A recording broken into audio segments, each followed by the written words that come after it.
सुप्रभात बच्चों। कक्षा 1 हिंदी में आप सभी का स्वागत है। बच्चों, कल हम कर रहे थे हमारी हिंदी पाठ्य पुस्तक खुलते पंख का पाठ 6। बच्चों, पाठ 6 है संज्ञा। तो कल हमने संज्ञा पढ़ा और जाना कि दुनिया में किसी भी वस्तु का नाम होता है और उस नाम को हम संज्ञा कहते हैं। तो बच्चों, अब आपको अच्छे से समझ में आ गया कि किसी भी चीज़ के नाम को हम संज्ञा कहते हैं। तो बच्चों, कल हमने बहुत सारे उदाहरण भी पढ़े और जाने। तो चलिए एक बार फिर उसे दोहरा लेते हैं, फिर हम आगे का पाठ शुरू करते हैं। तो बच्चों, कल हमने पढ़ा था पाठ 6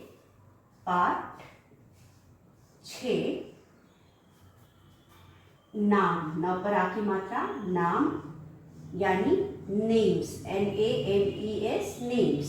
उसके बाद नेम्स संज्ञा यानी नाउन्स। सो डियर चिल्ड्रन, हमने कल पढ़ा था नाम। हमारे पाठ 6 का नाम है नाम यानी नेम्स, संज्ञा, नाउन। सो चिल्ड्रन, अब आपको अच्छे से समझ में आ गया होगा कि दुनिया में कोई भी चीज़ है उसका नाम होता है और वो वस्तु या चीज़ उसके नाम से ही जानी और पहचानी जाती है। तो बच्चों, नाम को हम संज्ञा कहते हैं। तो आपने यहाँ पे पूरा चैप्टर को पढ़ने और समझने के बाद जाना कि नाम को हम संज्ञा कहते हैं। किसी का भी नाम हो, चाहे वह पशु पक्षी का नाम हो, चाहे वह सब्जी फल का नाम हो, चाहे वह रोज़मर्रा की ज़िंदगी में इस्तेमाल किए जाने वाले सामान का नाम हो, या वाहन का नाम हो, जो वाहन हमें एक जगह से दूसरी जगह लेकर के जाते हैं उनका नाम हो, या फिर किसी जगह का नाम हो, जैसे कि मंदिर हो, मस्जिद हो, चर्च हो, स्कूल हो, घर हो, पार्क हो, या फिर चिड़ियाघर हो, इनको भी हम संज्ञा कहते हैं। या कोई शहर का नाम हो बच्चों, शहर का नाम, गांव का नाम, सभी को हम संज्ञा कहते हैं। तो बच्चों, हर चीज़ का नाम होता है और इस नाम से ही कोई भी चीज़ पहचानी जाती है। उसके अलावा बच्चों, हम इंसानों के भी नाम होते हैं।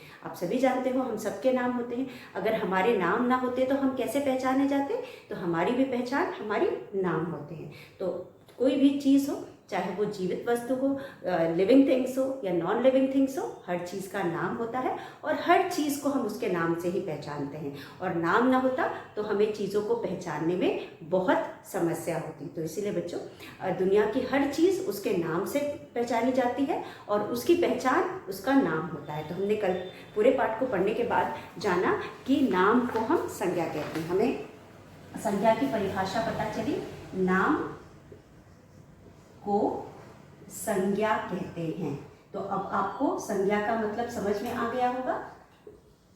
कहते हैं, तो यह आपके समझने के लिए अभी संज्ञा की परिभाषा है। नाम को हम संज्ञा कहते हैं। कोई भी नाम हो, किसी भी व्यक्ति, वस्तु, स्थान या फिर किसी भी पशु या पक्षी का नाम हो, उनके नाम को हम संज्ञा कहते हैं। और नाम से ही हम किसी भी वस्तु को पहचानते हैं। किसी भी वस्तु, व्यक्ति, स्थान का नाम उसका पहचान होता है। ये बात आप लोगों को अच्छे से समझ में आ गई। चलिए एक बार फिर हम कुछ उदाहरणों को देखते हैं बच्चों। जैसे कि आप स्कूल जाते हो, स्कूल का नाम भी एक संज्ञा है, यानी कि वह एक स्थान का नाम है। आप स्कूल जाते हैं तो बस्ता लेकर के जाते हैं, बस्ता एक वस्तु है, उसका भी नाम है। आप टिफ़िन लेके जाते हैं, वाटर बॉटल लेके जाते हैं, बुक्स लेकर के जाते हैं यानी किताबें लेके जाते हैं, पेंसिल, रबर, इरेजर, ये सारी वस्तुएं हैं जिनका नाम होता है।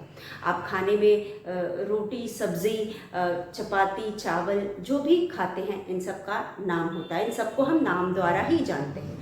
तो बच्चों, अब जो भी सब्ज़ी आप खाते हो, आलू, गोभी, मटर, प्याज, टमाटर, सबके नाम होते हैं। सेब, केला, संतरा, अंगूर, अनार, सबके नाम होते हैं। खेलने की चीज़ों के भी नाम होते हैं। आपका बल्ला हो गया, गेंद हो गया, उसके बाद हॉकी हो गया, उसके बाद हम चेस से खेलते हैं, लूडो से खेलते हैं, ये सारी चीज़ें नाम हैं। तो दुनिया में जितनी भी चीज़ें होती हैं उनका नाम होता है। तो कल हमने 1-2 अभ्यास भी किया था। तो चलिए उस अभ्यास को हम दोहरा लेते हैं बच्चों। यहाँ पे हमने एक अभ्यास किया था जिसमें आपने देखा कि संज्ञा शब्दों के नीचे रेखा खींचो। यहाँ पे कुछ संज्ञा शब्द दिए गए हैं, जैसे कि आप देख सकते हैं राजू जो है वो क्या कर रहा है बच्चों? राजू रोटी खाता है। यहाँ चित्र है, चित्र में आप देख सकते हैं राजू रोटी खा रहा है। तो वाक्य लिखा है राजू रोटी खाता है। तो राजू क्या है बच्चों? राजू इस बच्चे का नाम है, यानी व्यक्ति का नाम है। तो बच्चे के नाम के नीचे हम रेखा खींचेंगे क्योंकि यह नाम है, नाम को हम संज्ञा कहते हैं। उसके बाद रोटी भी एक वस्तु है, वह भी नाम है। रोटी को हम उसके नाम रोटी से जानते हैं, तो रोटी भी संज्ञा हो गया। तो यहाँ पे राजू और रोटी, यहाँ पे राजू और फिर रोटी दोनों आप देख सकते हैं। राजू और फिर रोटी दोनों नाम है, इन दोनों को हम इसके नाम से जानते हैं। उसके बाद बच्चों अगला वाक्य है तालाब में मछली है। तालाब में मछली है, तालाब में मछली में तालाब एक स्थान का नाम है, तो यहाँ पे हम तालाब लिखेंगे, तालाब, तालाब, और ल पर बड़ी की मात्रा ली, मछली। तो तालाब एक स्थान का नाम है और मछली किसका नाम है? यह भी एक जंतु है, तो यह भी एक नाम है। उसके बाद है पेड़ पर बंदर बैठा है। पेड़ क्या है? पेड़ भी एक वस्तु का नाम है, पेड़। तो पेड़ भी संज्ञा होगी क्योंकि ये भी नाम है, तो हम पेड़ के नीचे भी लाइन खींचेंगे। उसके बाद बंदर, बंदर एक पशु का नाम हो गया। बंदर, बंदर एक पशु का नाम है, इसके नीचे भी हम रेखा खींचेंगे क्योंकि यह भी संज्ञा हो गया। उसके बाद बच्चों सीता ताजमहल देखने गई। स पर बड़ी की मात्रा, सीता ताज महल, महल, ताजमहल देखने गई। अब इसमें भी सीता एक लड़की का नाम है और उसके बाद ताजमहल एक पुरानी इमारत का नाम है, या फिर आप कह सकते हैं ऐतिहासिक इमारत है। तो यहाँ पे आप सीता, यह भी नाम है और ताजमहल भी नाम है, इन दोनों के नीचे भी रेखा खींचेंगे। इसी तरह बच्चों बहुत सारे पुस्तकों के नाम होते हैं, वह भी संज्ञा उसे भी हम संज्ञा कहते हैं। अखबार होता है, वो भी संज्ञा होता है। या फिर दादी अखबार पढ़ रही है, दादाजी रामायण पढ़ रहे हैं, तो इन सारे चीज़ों में अखबार, रामायण, यह सब आपका संज्ञा हो गया। उसके बाद बच्चों माँ खाना पका रही है। चलिए खाना यहाँ पे संज्ञा हो गया, वह भी एक वस्तु है। तो इस तरह से हम जो भी दिन भर काम करते हैं, बहुत सारी वस्तुओं का इस्तेमाल करते हैं। रोज़मर्रा की ज़िंदगी में भी हमारे बहुत सारी चीज़ें आती हैं और आसपास हम देखें तो हमारे आसपास बहुत सारी चीज़ें हैं। ऐसी कोई वस्तु नहीं है जिसका कोई नाम नहीं होता, क्योंकि नाम नहीं है यानी उसकी कोई पहचान नहीं। तो जब तक नाम नहीं रहेगा हम उस चीज़ को पहचानेंगे नहीं, उस चीज़ को जानेंगे नहीं। तो हर चीज़, जो भी चीज़ हमें दिखाई देती है और जो नहीं भी दिखाई देती है, जिसको हम बाद में जानेंगे, उसका नाम होता है और उन सभी चीज़ों को हम संज्ञा कहते हैं। तो बच्चों मुझे उम्मीद है कि आपको कोई भी संज्ञा में डाउट नहीं है, आपको संज्ञा समझ में आ गई होगी। तो चलिए हम आज का अपना अगला पाठ शुरू करते हैं। तो बच्चों संज्ञा के बाद हमारा है पाठ, आप देख सकते हैं हमारा है पाठ 7। पाठ 7 है लिंग। लिंग का मतलब होता है जेंडर। तो बच्चों चलिए हम अब लिंग पढ़ते हैं। आपको संज्ञा समझ में आ गई, अब हम लिंग पढ़ेंगे। तो बच्चों हमारा अगला पाठ है पाठ 7 लिंग। अब लिंग क्या होता है?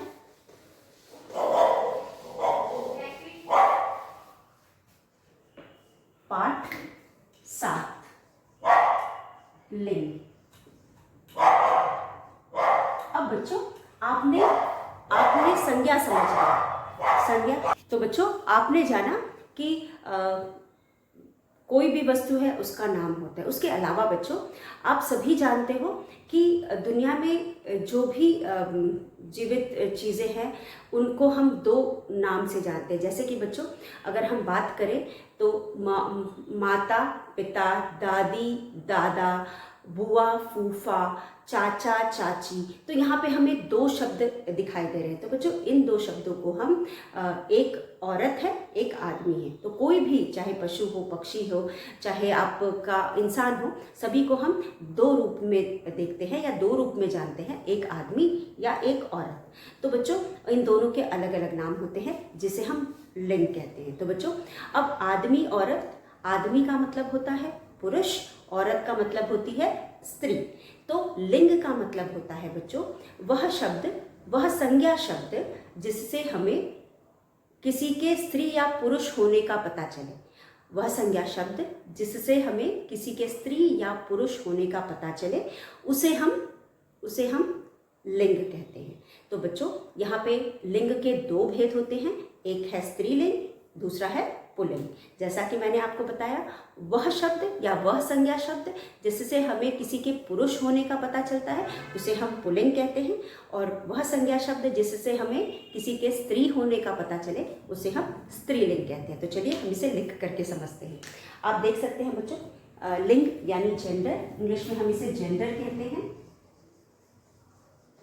इंग्लिश में हम इसे जेंडर कहते हैं।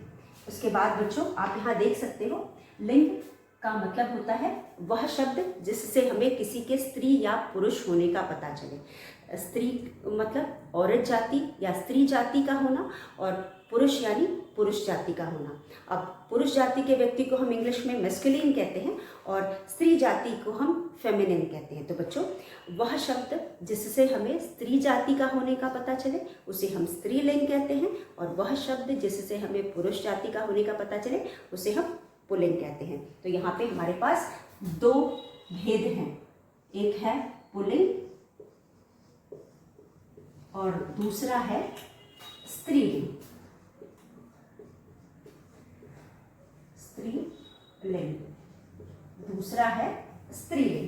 तो बच्चों आप देख सकते हो, यहाँ पे पहले में हमारे पास है राजा, दूसरे में है रानी, दूसरे में है रानी। आदमी, आपको मैंने बताया आदमी, औरत, औरत, लड़का, लड़की, कॉपर बड़ी की मात्रा की। उसके बाद आप देख सकते हैं बच्चों, उसके बाद पिता, पिता, माता, माता। उसके बाद आप देख सकते हैं है हमारे पास दादा, दादा, दादी। उसके बाद है चाचा, चाची, चाची। अब बच्चों आपने देखा यहाँ पे जितने भी शब्द दिए गए हैं, राजा, आदमी, लड़का, पिता, दादा, चाचा, ये सब हमें पुरुष जाति होने का बोध कराते हैं। ये सभी शब्द हमें पुरुष जाति के होने का बोध कराते हैं, इसलिए हम इनको पुल्लिंग कहते हैं। बच्चों, राजा पुरुष जाति का शब्द है। जब हम राजा बोलते हैं तो इसके पुरुष जाति के होने का पता चलता है, इसलिए हम उसे पुल्लिंग कहते हैं। आदमी पुरुष जाति का है, इसलिए जब भी हम इसको पढ़ते हैं तो हमें इसके पुरुष जाति के होने का पता चलता है, इसलिए हम इसे पुल्लिंग कहेंगे। लड़का, लड़का भी पुरुष जाति का है, इसलिए जब भी हम लड़का बोलते हैं तो इसके पुरुष जाति का होने का पता चलता है। पिता, पिता भी पुरुष जाति का है, इसलिए पिता को बोलते समय हमें ज्ञात होता है कि यह पुल्लिंग है या पुरुष जाति का है। वैसे ही दादा और चाचा, तो ये सभी शब्द जो हमने यहाँ पे लिखे हैं ये सभी पुरुष जाति के हैं, इसलिए हम इनको पुल्लिंग कहेंगे। ये हमें पुरुष जाति के होने का बोध कराते हैं, इसलिए हम इनको पुल्लिंग कहते हैं। उसी तरह से बच्चों ठीक इनका उल्टा यानी कि विपरीत लिंग, लिंग दो होती है और ये दोनों एक दूसरे के विपरीत लिंग है। आदमी का औरत होता है तो औरत का आदमी होता है, तो ये दोनों एक दूसरे के उल्टे लिंग वाले शब्द हैं, यानी विपरीत लिंग वाले शब्द हैं। कोई भी जीव जंतु होता है वो दो लिंग, उसके दो लिंग होते हैं, एक को हम स्त्रीलिंग कहते हैं और दूसरे को हम पुल्लिंग कहते हैं। तो बच्चों यहाँ पे और जो स्त्रीलिंग पुल्लिंग कुछ ऐसे भी होते हैं जो उनके अलग अलग नाम नहीं होते, लेकिन कुछ पशु में हम देख सकते हैं उनके साथ नर और मादा शब्द लगा करके हम उनको स्त्रीलिंग और पुल्लिंग में बताते हैं, मतलब उनका स्त्रीलिंग और पुल्लिंग स्पष्ट करते हैं। तो यहाँ पे हम उनको अलग अलग नामों से नहीं जानते, लेकिन नर और मादा के नाम से हम उनको बुलाते हैं, तो वो भी हम आगे चल के पढ़ेंगे।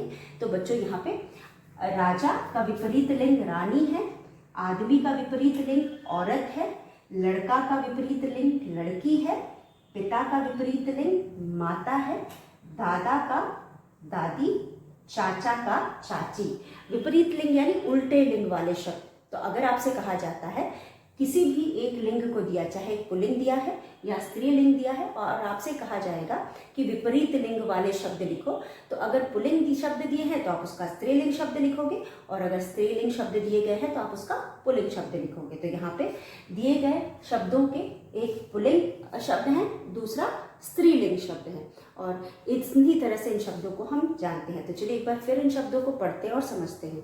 बच्चों, जैसा कि मैंने बताया, पुरुष पुल्लिंग के नीचे लिखे हुए शब्द हमें पुरुष जाति के होने का पता कराते हैं, और स्त्रीलिंग के नीचे लिखे हुए शब्द हमें स्त्री जाति के होने का पता लगाते हैं या बोध कराते हैं। तो यहाँ पे बच्चों हमने देखा कि लिंग वह संज्ञा शब्द होता है जिससे हमें उसके स्त्री या पुरुष जाति के होने का पता चलता है। लिंग वह संज्ञा शब्द है जिससे हमें उसके स्त्री या पुरुष जाति के होने का पता चलता है। और लिंग के दो भेद होते हैं। भेद का मतलब होता है प्रकार, यानी टाइप्स। तो यहाँ पे लिंग दो प्रकार के होते हैं, एक होता है पुल्लिंग, दूसरा होता है स्त्रीलिंग।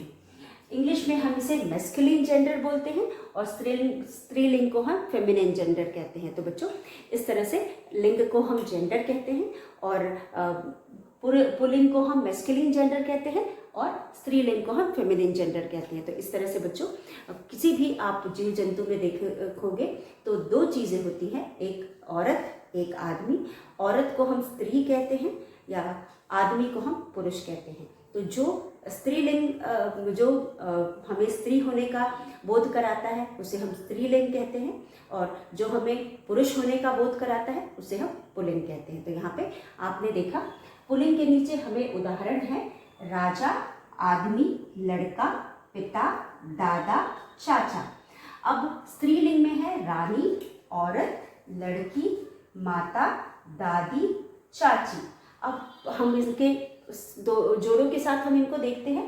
राजा का दूसरा जोड़ा होता है रानी। तो ये दोनों शब्द जोड़े में होते हैं क्योंकि ये एक दूसरे के विपरीत लिंग वाले शब्द हैं, यानी उल्टे लिंग वाले शब्द हैं। आदमी, औरत, लड़का, लड़की, पिता, माता, दादा, दादी, चाचा, चाची। जिस तरह से ये शब्द हमें पुल्लिंग होने का बोध कराते हैं, इसी तरह यहाँ रानी, औरत, लड़की, माता, दादी, चाची हमें स्त्री होने का बोध कराते हैं, इसलिए हम इनको स्त्रीलिंग कहते हैं। तो बच्चों, मुझे उम्मीद है इतना आपको समझ में आया होगा। चलिए हम कुछ और उदाहरणों को लिख करके उन्हें याद करते हैं। तो एक बार फिर हम इन्हें पढ़ लेते हैं।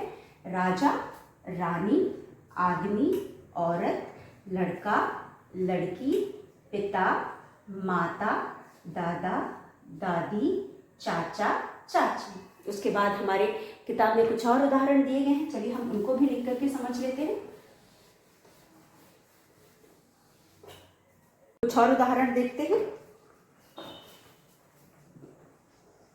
कुत्ता, कुत्ता पुल्लिंग है तो कुतिया स्त्रीलिंग है। कुतिया स्त्रीलिंग है।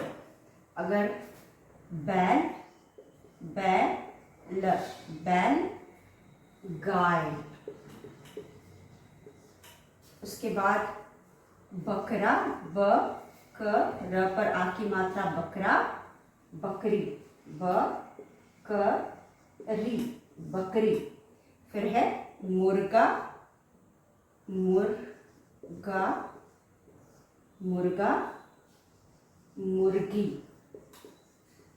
मुर्गी।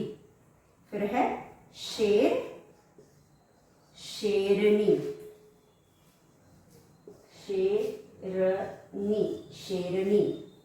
उसके बाद हमारे पास है और कुछ हम लिखते हैं। चलिए, नाना, नानी,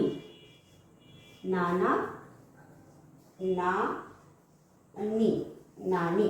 तो बच्चों, यह कुछ और यहाँ पे हमने उदाहरण लिए हैं। चलिए इनको हम पढ़कर समझते हैं।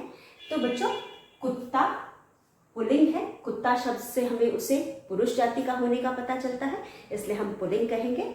कुत्ता का स्त्रीलिंग है कुतिया। कुतिया से हमें उसके स्त्री होने का पता चलता है, इसलिए हम उसे कुतिया कहेंगे। बैल यानी पुल्लिंग है। बैल बोलने से हमें उसके पुरुष जाति के होने का पता चलता है। उसका विपरीत लिंग गाय है। गाय से हमें उसके स्त्रीलिंग का होने का बोध होता है या पता चलता है। उसी तरह से बच्चों बकरा, उसका विपरीत लिंग है बकरी। बकरा पुरुष जाति का है, बकरा से हमें उसके पुरुष जाति के होने का पता चलता है, और बकरी से हमें उसके स्त्री जाति के होने का पता चलता है। उसी तरह से बच्चों मुर्गा, मुर्गा है, मुर्गा पुरुष जाति का है और मुर्गी स्त्री जाति की है। उसके बाद बच्चों शेर पुरुष जाति का है, शेरनी स्त्री जाति की है। नानी, ये नाना है, नाना पुरुष जाति का है और नानी स्त्री जाति की है, यानी स्त्रीलिंग है। तो बच्चों इन शब्दों से हमें इनके स्त्री या पुरुष जाति के होने का पता चलता है, इसलिए हम इनको लिंग कहते हैं। तो बच्चों वह शब्द जिनसे हमें उनके स्त्री जाति के होने का पता चलता है उनको हम स्त्रीलिंग कहते हैं, और वह शब्द जिनसे हमें पुरुष जाति के होने का पता चलता है उनको हम पुल्लिंग कहते हैं। तो चलिए उन उदाहरणों को एक बार हम देखते हैं। कुत्ता, कुतिया, बैल, गाय, बकरा, बकरी, मुर्गा, मुर्गी, शेर, शेरनी, नाना, नानी। तो यह सभी लिंग के उदाहरण है। तो चलिए बच्चों जितने भी उदाहरण आज हमने देखा आप उनको लिख करके याद कर लीजिएगा। उसके बाद बच्चों आप देख सकते हो आपके बुक में कुछ अभ्यास कार्य दिए गए हैं। आपके बुक में आगे वाले प्रश्न में, प्रश्न संख्या 29 में यानी 29 में कुछ उदाहरण दिए गए हैं जिसमें हमें मिलान करना है। तो जो शब्द दिए गए हैं वो स्त्रीलिंग और पुल्लिंग है। हमें दिए गए पुल्लिंग को उसके विपरीत लिंग के साथ मिलान करना है। तो चलिए मिलान करते हैं बच्चों। अभ्यास, यह है हमारा अभ्यास। अभ्यास में हमारे पास है पुल्लिंग, पुल्लिंग, और ये है स्त्रीलिंग, स्त्रीलिंग। उसके बाद हमारे पास शब्द है बच्चों, जो शब्द अभी हमने यहाँ देखा है उन्हीं में से कुछ शब्द हैं। ल, ड़, क पर आ की मात्रा का, लड़का। उसके बाद है ब पर ए की मात्रा बैल। फिर है क पे छोटे की मात्रा कुत्ता। फिर है म पे छोटे की मात्रा मुर्गा। उसके बाद है र पर आ की मात्रा और ज पर आ की मात्रा राजा। तो बच्चों लड़का, बैल, कुत्ता, मुर्गी, राजा ये सभी पुरुष जाति के हैं। इनको जब हम पढ़ रहे हैं तो हमें इनके पुरुष जाति के होने का पता चलता है, इसलिए हम इन सभी को पुल्लिंग कहेंगे। अब हमको लिखना इन शब्दों को हमें दूसरे लाइन में स्त्रीलिंग के नीचे दिए गए इनके विपरीत लिंग यानी स्त्रीलिंग वाले शब्द से इनको मिलान करना है। तो हम इनके सामने सामने नहीं लिखा है, मिला करके ऊपर नीचे लिखा है। तो हम इनके विपरीत लिंग वाले शब्द को ढूंढेंगे और उनसे मिलान करेंगे। तो यहाँ पे बच्चों हमारे पास है मुर्गी, म पे छोटे की मात्रा मुर, ग पर बड़ी की मात्रा मुर्गी। फिर है रा, न पर बड़ी की मात्रा नी, रानी। फिर है ल, ड़, क पर बड़ी की मात्रा की। उसके बाद है क पे छोटे की मात्रा, प पे छोटी की मात्रा या, कुतिया। फिर है ग पर आ की मात्रा य, गाय। तो चलिए हम इन सभी शब्दों का मिलान करते हैं। किससे मिलान करेंगे? इनके विपरीत लिंग वाले शब्द से। यहाँ पे सारे पुल्लिंग वाले शब्द हैं, अब इनका विपरीत लिंग स्त्रीलिंग वाले शब्दों से हम इनका मिलान करेंगे। तो बच्चों यहाँ पे आप देख सकते हैं लड़का, लड़का का मतलब क्या है? लड़का का विपरीत लिंग है लड़की। बैल का विपरीत लिंग है बैल का है गाय, तो आप गाय से मिलाएंगे। कुत्ता का है कुतिया, तो आप कुतिया से मिलाएंगे। मुर्गा का है मुर्गी, तो आप मुर्गी से मिलान करेंगे। उसके बाद बच्चों राजा का है रानी, तो आप रानी से मिलान करेंगे। तो बच्चों हमने यहाँ पे पहले कॉलम में दिए गए शब्दों को उसके विपरीत लिंग वाले शब्दों से मिला करके हमने इस अभ्यास को पूरा किया। तो चलिए इनको हम पढ़ते हैं। लड़का, लड़की, बैल, गाय, कुत्ता, कुतिया, यहाँ पे डैश लगाएंगे, कुतिया, मुर्गी, मुर्गा, मुर्गी, राजा, रानी। लड़का, लड़की, बैल, गाय, कुत्ता, कुतिया, मुर्गा, मुर्गी, राजा, रानी। तो इस तरह से बच्चों हमने यहाँ दिए गए शब्दों को उनके विपरीत लिंग वाले शब्दों के साथ मिलान किया है। तो इस तरह से हमने यह अभ्यास भी पूरा कर लिया। चलिए हम इसके आगे का अभ्यास करते हैं। हमारा अगला अभ्यास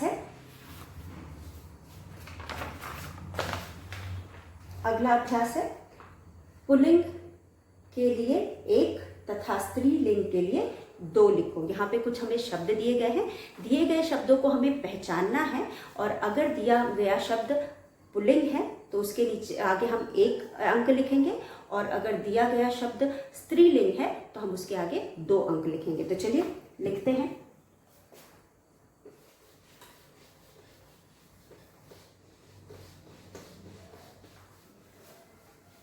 तो बच्चों हमारा अगला अभ्यास है प्रश्न 2। प्रश्न 2 में है प पे छोटे की मात्रा आधा ल पर छोटी की मात्रा पु,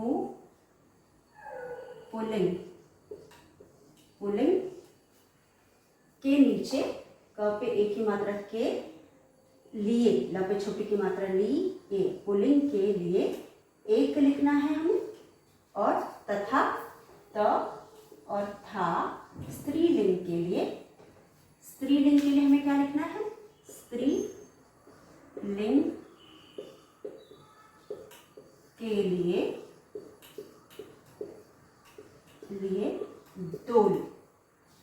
2 लिखो। ल पे छोटी की मात्रा ली और ख पर ओ की मात्रा खो, लिखो। तो हमें पुल्लिंग के लिए 1 लिखना है और स्त्रीलिंग के लिए 2 लिखना है। तो बच्चों यहाँ पे कुछ शब्द दिए गए हैं जिन्हें हमें पढ़ना है और पहचानना है। अगर वह पुल्लिंग है, पुल्लिंग शब्द है तो उसके सामने हम 1 लिखेंगे और अगर स्त्रीलिंग है तो हम उसके आगे 2 लिखेंगे। तो चलिए शब्द है, पहला शब्द है बच्चों आप देख सकते हो। पहला शब्द है द पर आ की मात्रा और द पर आ की मात्रा दा, दा, दादा। उसके बाद है च पर आ की मात्रा, च पर आ की मात्रा चा, चा। फिर है ब क र पर आ की मात्रा रा, बकरा।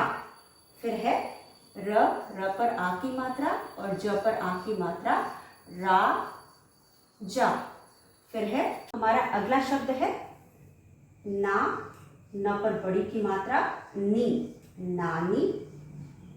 उसके बाद है ल ड़ क पर बड़ी की मात्रा की, लड़की। उसके बाद है ब क र पर बड़ी की मात्रा बकरी। उसके बाद है प पर छोटी की मात्रा पी, ता, पिता। उसके बाद है ग पर आ की मात्रा य, गाय। तो बच्चों यहाँ पे जो शब्द दिए गए हैं इनको हम पढ़ेंगे, पहचानेंगे कि ये पुरुष जाति के हैं या स्त्री जाति के हैं। उसके बाद उस हिसाब से हम इन्हें 1 या 2 नंबर लिख करके बताएंगे कि ये किस जाति के हैं। तो बच्चों पहला शब्द अगर हम देखें तो ये है दादा। अब दादा शब्द से हमें पुरुष जाति के होने का पता चलता है, इसलिए ये पुल्लिंग है और पुल्लिंग के लिए हमें 1 लिखना है। तो हम यहाँ लिखेंगे 1। दूसरा है चाचा। चाचा से हमें इसके पुरुष जाति का होने का पता चलता है, इसलिए ये पुल्लिंग है, तो हम यहाँ पे भी 1 लिखेंगे। उसके बाद बकरा। बकरा शब्द से भी हमें उसके पुरुष होने का पता चलता है, यानी कि ये पुरुष जाति का है तो ये पुल्लिंग है, तो इसके लिए भी हम 1 लिखेंगे। उसके बाद राजा। राजा शब्द भी पुरुष जाति का है और इसका मतलब ये पुल्लिंग है, तो इसके आगे भी हम 1 लिखेंगे। नानी। नानी शब्द स्त्री जाति की है, यानी स्त्री होने का हमें पता चलता है, इसलिए हम इसके आगे 2 लिखेंगे क्योंकि ये स्त्रीलिंग है। लड़की। लड़की भी स्त्री जाति की है, यानी कि स्त्रीलिंग है, इसलिए इसके आगे भी हम 2 लिखेंगे। बकरी। बकरी भी स्त्री जाति की है, इससे हमें इसके स्त्री होने का पता चलता है या स्त्री जाति के होने का पता चलता है, इसलिए स्त्रीलिंग है। इसके आगे भी हम 2 लिखेंगे। उसके बाद पिता बच्चों, पिता से हमें पुरुष जाति के होने का पता चलता है, यह पुल्लिंग है, इसलिए हम यहाँ पे 1 लिखेंगे। और उसके बाद गाय, गाय शब्द से हमें उसके स्त्री जाति के होने का पता चलता है, यानी कि यह स्त्रीलिंग है, इसलिए हम यहाँ पे भी 2 लिखेंगे। तो बच्चों इन शब्दों को हमने पढ़ा और जाना और इनके स्त्री या पुरुष जाति के होने के हिसाब से हमने इन पे 1 और 2 नंबर लिखा और बताया कि ये किस जाति के शब्द हैं। तो बच्चों इस तरह से हमने पाठ खत्म कर लिया। मुझे उम्मीद है कि हमने जो भी आज पढ़ा वो आपको समझ में आ गया होगा। तो आप इसे एक बार फिर से पढ़ करके और जो इसमें लिंग वाले शब्द दिए गए हैं उनको आप याद कर लीजिएगा। अगले वीडियो में हम अगले पाठ के साथ एक बार फिर मिलेंगे। तब तक के लिए धन्यवाद।